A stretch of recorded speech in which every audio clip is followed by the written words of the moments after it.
Ma'am, இப்போ என்கிட்ட ஒரு 10,000 இருக்கு. கூகுள் ஆட்ஸ்ல ஸ்பெண்ட் பண்ணலாமா? இல்ல Facebook ஆட்ஸ்ல ஸ்பெண்ட் பண்ணலாமா?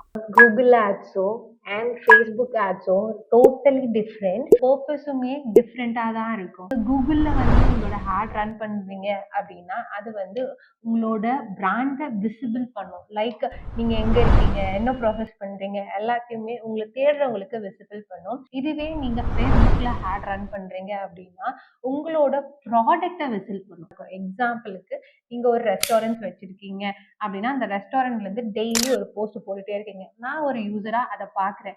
I get a cravings. நான் உடனே என்னோட நியர்பைல எந்த ரெஸ்டாரண்ட் நல்ல பாப்புலரா இருக்கு, ஃபுட்டோட டேஸ்ட் எப்படி இருக்குன்னு சொல்லிட்டு டைரக்டா போய் கூகுளில் தான் சர்ச் பண்ணுவேன். அது எனக்கு ரெக்கமெண்ட் பண்ணும். பட் உங்களோட ரெஸ்டாரண்ட்டை ரெக்கமெண்ட் பண்ணாது. மோரோவர் நான் என்ன சொல்லுவேன்னா, உங்ககிட்ட ஒரு 10,000 ருபீஸ் இருக்கு, you want to spend in a hat அப்படின்னு பண்ணும்போது ரெண்டுத்தையும் ஸ்பிளிட் அவுட் பண்ணி ரெண்டுத்துலயும் இன்வெஸ்ட் பண்ணுங்க. அடிஷ்னலா ஒரு வாட்ஸ்அப் ஃபனல கனெக்ட் பண்ணிட்டீங்க அப்படின்னா இதுதான் ஒரு ஹியூஜ் ஸ்ட்ராட்டஜியா நான் பாக்குறேன். இந்த டீட்டெயில்ஸ், ஸோ எந்த பிசினஸ்க்கு எந்த ஆட் ரன் பண்ணலாம், எந்த ஆட் ரன் பண்ணா நல்லா இருக்கும் அப்படின்னு சொல்லிட்டு கேப்ஷன்ல கொடுத்துருக்கேன். செக் பண்ணிக்கோங்க.